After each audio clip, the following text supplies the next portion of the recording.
समुदाय को टारगेट किया जा रहा है बार बार जी। बुलडोजर चलना चाहिए या नहीं? देखिए, अगर एक बात बताइए, जो संविधान में है उसमें है तो चलना चाहिए, अगर नहीं है तो अपनी मर्जी के मालिक हो रहे हैं ना। देश में सरकार ही अपनी मर्जी की मालिक हो रही है। जो एक तरीके से सजा दी जाती है, हमारे यहाँ पे कोर्ट है, ठीक है, कोर्ट में सुनवाई होती है और तब जा करके सजा होती थी। हमने तो यही देखा आज तक। बाकी अब नए स्टाइल में, नए अंदाज में सजा दी जा रही है, अभी नए अंदाज में दी जा रही है। सरकार है, किसी भी उससे, अब देखिए, एक व्यक्ति है, वो गुनहगार हो सकता है, उसकी माँ नहीं हो सकती ना, उसका पिता नहीं हो सकता, उसके छोटे बच्चे नहीं हो सकते। जो गुनहगार है उसको सजा दो, उसको उम्र कैद करो, उसको जेल में बंद करो, उसको कुछ भी करो, है ना। तो एक कोर्ट जो थी, फिर इसका मतलब कोर्ट बड़ी नहीं है। हमने तो यही सुना कि कोर्ट सबसे बड़ा माना जाता है, तो इसका मतलब मुख्यमंत्री बड़े हैं, कोर्ट बड़ी नहीं है। और बाकी अगर ये सजा देना कोर्ट के अनुसार के सही है तो देनी चाहिए, चाहे मैं भी क्यों ना हो। कॉन्स्टिट्यूशन में तो ये नहीं है कि आप बुलडोजर चला। वही मैंने तो शुरू में ही बोला, आपने सुना नहीं, मैंने ठीक से शुरू में ही बोला था। नुपुर शर्मा के बारे में क्या कहेंगे? मैं यही बोलूंगी, देखो, एक सत्ताधारी पार्टी की प्रवक्ता की वजह से हमारे देश को और हमारे देश के लोगों को जो बातें झेलनी पड़ी, और हमारे जो देश के प्रोडक्ट हैं वो अरब की कंट्रियों में जो बैन हुए हैं, उन्होंने बैन कर दिए हैं, ये हमारे देश का नुकसान है। इसमें एक प्रवक्ता का या एक पार्टी का किसी का नुकसान नहीं है, ये हमारे देश का नुकसान है। और कोई सिख धर्म के खिलाफ कोई बोलेगा तो सिख धर्म को भी बुरा लगेगा, किसी भी धर्म के खिलाफ, या उनके धर्म गुरु या उनके नबी या उनके गुरुदेव नानक देव या कोई भी व्यक्ति ऐसे जो हमारे धर्म गुरु होते हैं, उनके खिलाफ कोई बोलेगा तो बुरा तो लगने वाली बात है ही।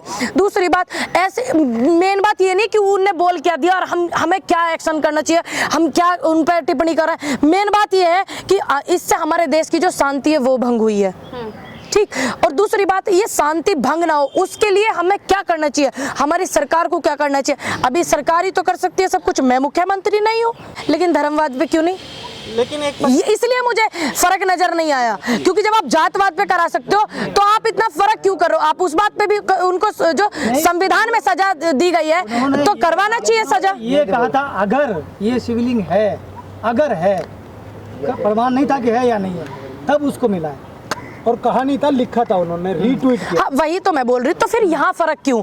मैंने तो इस बात को ट्वीट करके भी कहा मैंने कि भाई इस रतनलाल जी जो है उनमें और इनमें क्यों फर्क है। आप दोनों की बातें जो है, उनकी दोनों की बातें आप देखिए, एक व्यक्ति बरादरी को टारगेट करते हैं या एक नॉर्मल ट्वीट भी करते हैं, तो आपने उनको जेल कर दिया, इनको क्यों नहीं करा? मैंने तो बोली इस चीज को, सीधा सीधा बोलिए ना कि नुपुर शर्मा को जेल होनी चाहिए। मैंने तो बिल्कुल अभी बोला संवैधानिक रूप में। नहीं, आप घुमा के बात करते हैं भाई जी, आप गलत कर रहे हैं। मैंने शुरू में ही बोला कि जो संविधान के दायरे में आती है सजा वो होनी चाहिए। इसका मतलब आपने ठीक से सुना नहीं, आप ध्यान से सुनिए। मैंने शुरू में ही बोला, ये मत बोलिए कि घुमा के बोला। मैंने ये बोला जो संविधान में सजा होती है, जो कार्रवाई होती है, वो संविधान में वो उनको होनी चाहिए। तो आपने कैसे बोला कि आपने घुमा के बोला? मैंने तो नहीं बोला। नुपुर शर्मा के ऊपर अब हो सकता जिन धाराओं में FIR हुई है, हाई कोर्ट और सुप्रीम कोर्ट का कहना यह है कि उनमें मिनिमम 8 साल की सजा होनी चाहिए। अगर उससे कम है तो उसे गिरफ्तार नहीं किया जा सकता, चाहे उसमें ओवैसी हो या नुपुर शर्मा हो। देखिए, अब ये तो नई बात है। एक तो सॉरी बोल दो, एक माफी मांग लो, एक सपोर्ट कर दो, एक ये नई बात। एक तरफ तुम प्रोटेक्ट करने उन्हें वो देने प्रोटेक्शन करने लग जाओ, एक तरफ तुम उनको पार्टी से निकाल दो। यूँ समझ में सिस्टम नहीं आ रहा। सीधी बात करनी चाहिए ना। ये आपको जब पता है, ये इतनी एक व्यक्ति ने एक बरादरी को वो क्या कर दिया, एक ट्वीट क्या कर दिया, उसको जेल। एक व्यक्ति ने किसी के लिए 2 शब्द बोल दिया, उसको जेल, है ना। तो यही बहुत सारी चीज है। अभी क्या करें, मैं अगर पार्टी में हूँ तो मैं भी तो सही बात को कहूंगी ना। और मैं जब सत्ताधारी पार्टी में नहीं हूँ, मेरी सरकार नहीं है, तो मैं क्या बोलूं? मैं सिर्फ अपील कर सकती हूँ देश के प्रधानमंत्री से, मैं अपील कर सकती हूँ गृह मंत्री से कि देश में शांति बहुत जरूरी है। तो इसलिए जो आहत हुए हैं, जिनका मन दुखी हुआ है, उस सॉरी मांगने से काम नहीं चल रहा। तो आप संवैधानिक तरीके से जो कार्रवाई है वो कर दीजिए। भाई गलत तो गलत है ना। अरब कंट्रीज भी इस पूरे मामले में आ चुका है और पूरी तरीके से प्रदर्शन हो रहा है। हाँ, मैंने वीडियो देखा है। मंत्री और अमित शाह भी अभी तक अपनी चुप्पी नहीं तोड़ पाए हैं, और इस पर अब कब बोलेंगे? मैं तो वही बोल रही हूँ, मैंने तो प्रधानमंत्री से अपील की है ना, अभी अपने देश के पहले प्रधान से अपील कर रहे हैं, गृह मंत्री जी से भी कर रहे हैं। मैं एक वीडियो देख रही थी, टर्की में जो हमारे भारत दूतावास है वहाँ पर कुछ लोग इकट्ठा होकर के वो कर रहे हैं इसी उसमें प्रोटेस्ट।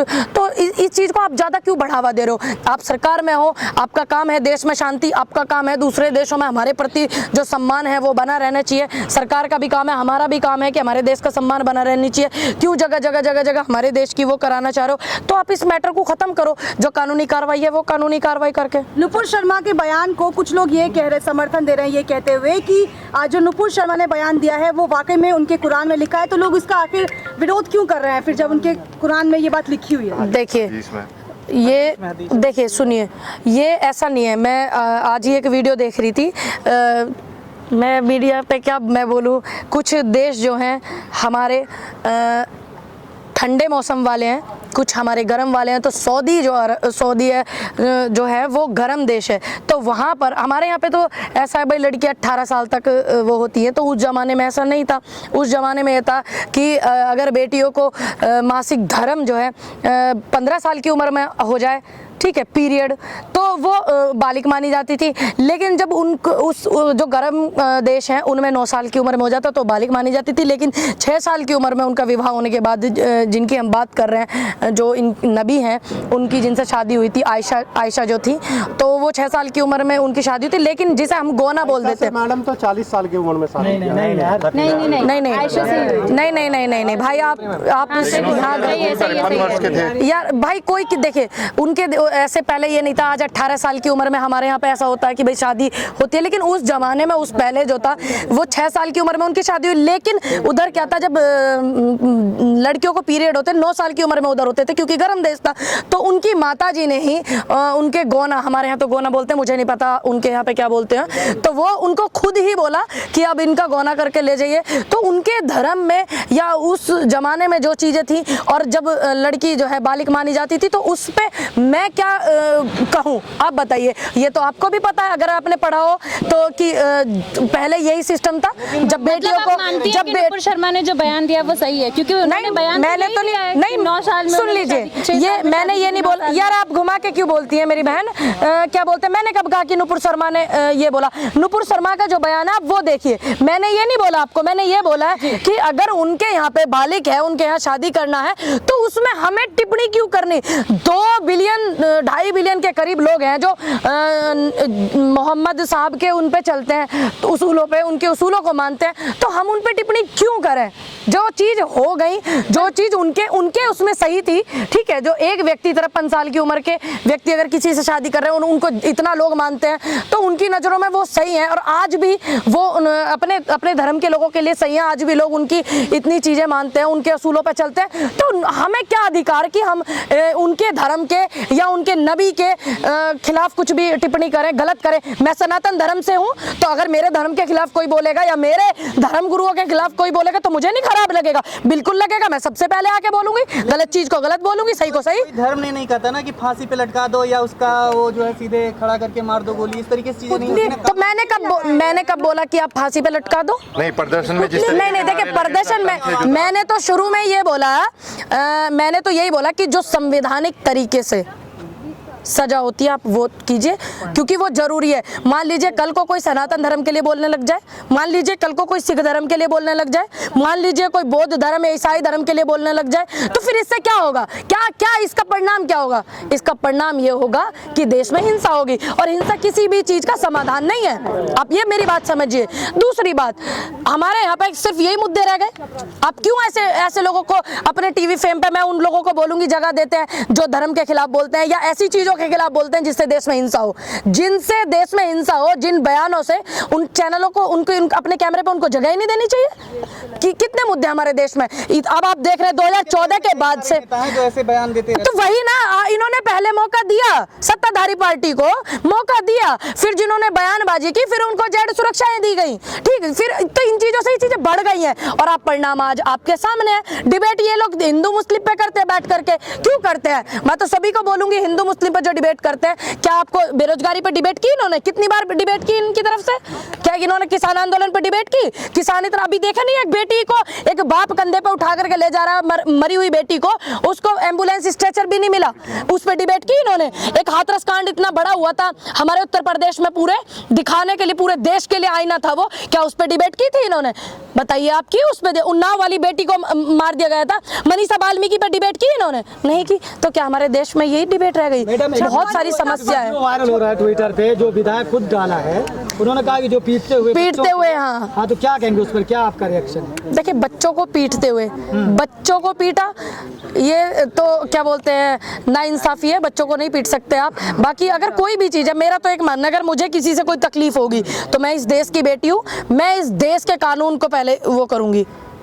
मैं, मेरे लिए जो हक है, मैं इस देश में पैदा होने पर मुझे जो अधिकार मिलते हैं, बेशक मैं सत्ताधारी पार्टी से नहीं हूँ, मैं विपक्ष पार्टी से हूँ, लेकिन मेरा फिर भी ये कर्तव्य बनता है कि मैं सबसे पहले कानून का इस्तेमाल करूँ। मैं कानून 56 इंच का सीना कहा जाता है, लेकिन जिस तरीके से अरब देशों में बेइज्जती हो रही है भारत की, माफी मांगने की बात की जा रही है और पूरी तरीके से सामान को बॉयकॉट करने की बात, वही मैंने बोला, हमारे जो प्रोडक्ट हैं उनको बैन कर दिया गया अरब की कंट्रियों में, और ये भी बोला गया कि हम जो है जहाँ यहाँ पे हमारे भारतीय जो काम कर रहे हैं बाहर अरब के देशों में, कि इनको अब यहाँ पे काम करने नहीं दिया जाएगा।